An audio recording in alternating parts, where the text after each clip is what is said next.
जय भारती। नमस्कार। आज हम लोग भागवत गीता के तीसरे अध्याय के 10वें श्लोक पर मनन करेंगे। तो सबसे पहले श्लोक पढ़ते हैं।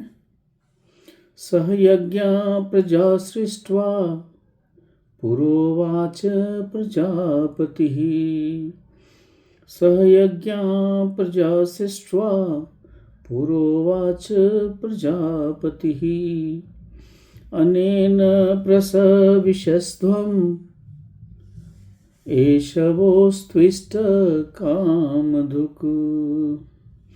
अनेन प्रसविष्यस्त्वम् एषवोस्त्विष्ट कामधुक्।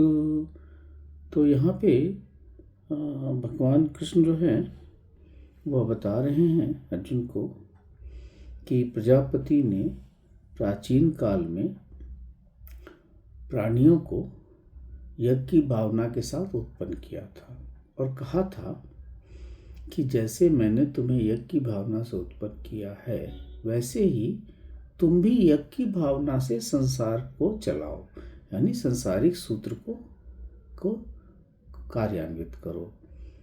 अगर तुम यज्ञ की भावना से हर काम को करोगे तो यह यज्ञ तुम्हारे लिए कामधुक, तुम्हारी इच्छाओं को पूर्ण करेगा। तो इसको हम लोग कविता के रूप में देखते हैं। काल प्राचीन में कहा ब्रह्मा जी ने सृष्टि रचकर।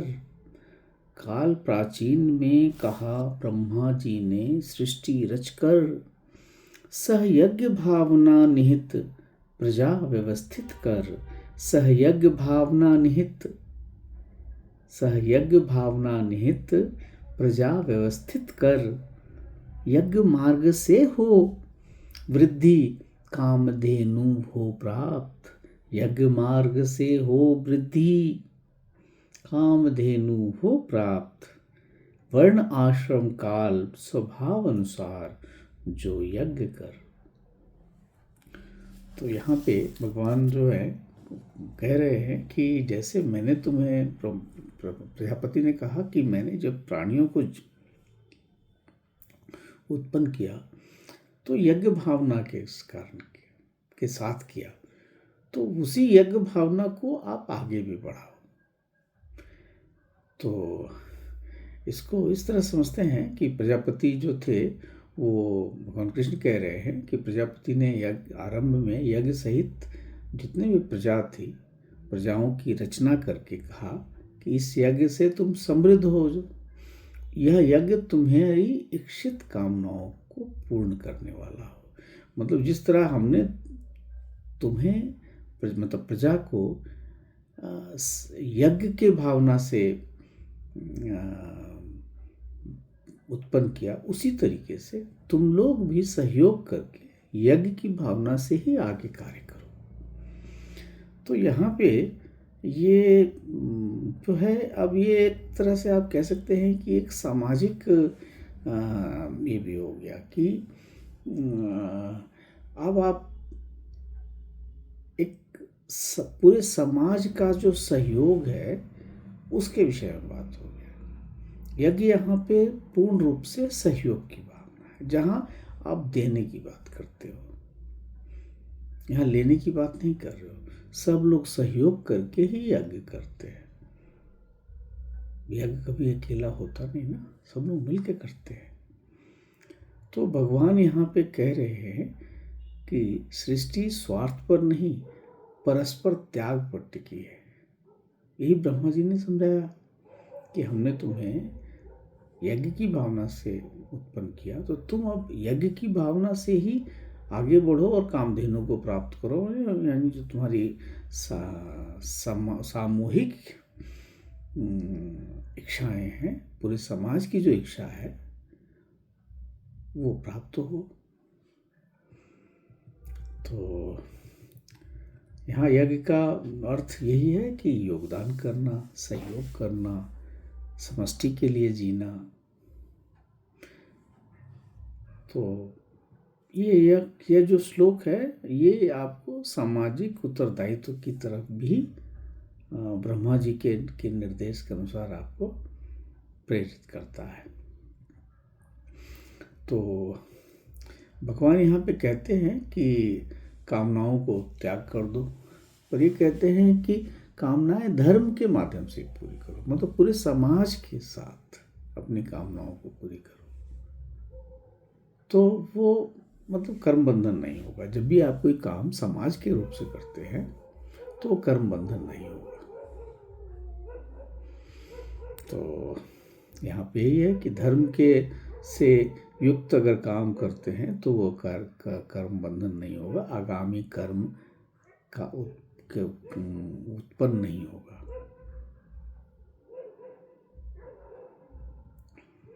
तो इसीलिए जो कामधेनु है जो सभी कामनाओं को पूरा करती है, तो अगर आप यज्ञ की भावना से करेंगे तो यही इसको कहते हैं। इसमें अगर इसको इस तरह भी देखा जा सकता है कि यह कर्म योग जो कर्म योग है, इसमें भगवान जो है ये हमारी जो समाज का जो वैदिक जड़ है कि हम वेदों में जैसे कहा गया है कि मूलतः जड़ तो सब वेद ही है हमारा, तो उस जड़ को यहाँ पे भगवान कृष्ण इंगित कर रहे हैं कि ईश्वर को अर्पण करो, और मतलब ईश्वर को अर्पण करो और साथ में वृद्धि भी होगी तुम्हारी। मतलब योग यज्ञ करो सहयोग के साथ, और सब उससे कर्मफल भी के बंधन में भी नहीं फंसोगे, कर्म बंधन में, और वृद्धि भी होगी।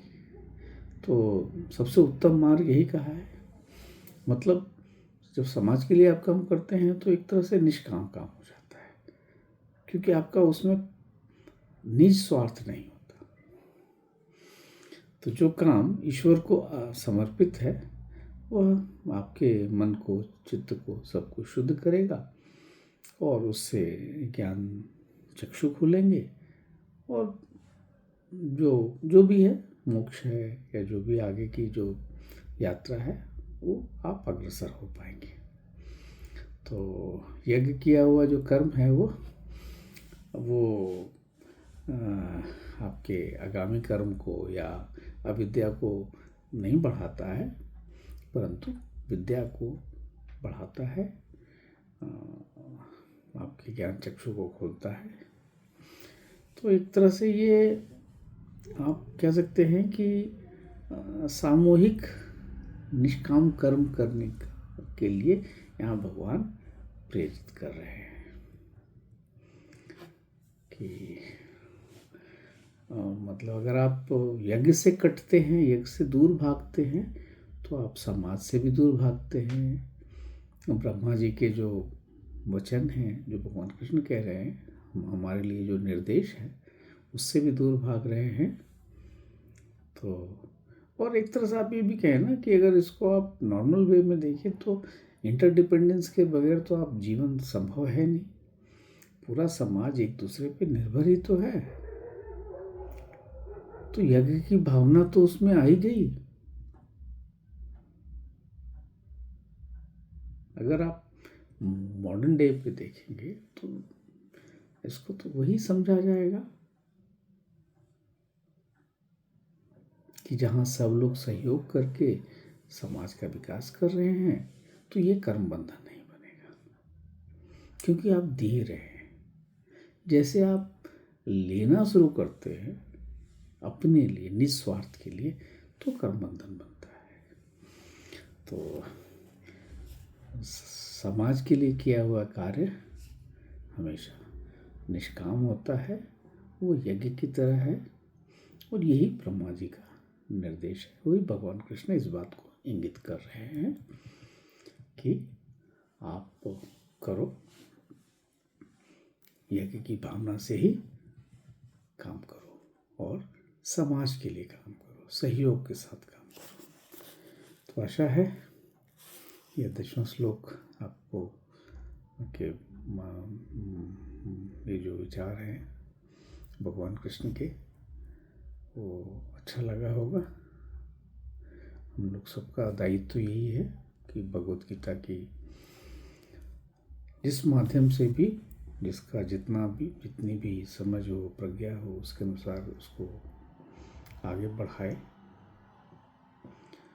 और हमारा राष्ट्र जो है वो शक्तिशाली हो और भगवान कृष्ण इसको शक्तिशाली बनाए रखेंगे। उनके विचार हमें हमेशा शक्तिशाली बनाए रखेंगे, आगे बढ़ने के लिए मार्ग प्रशस्त करेंगे। तो आज यहीं विराम देते हैं। नमस्कार। जय भारती।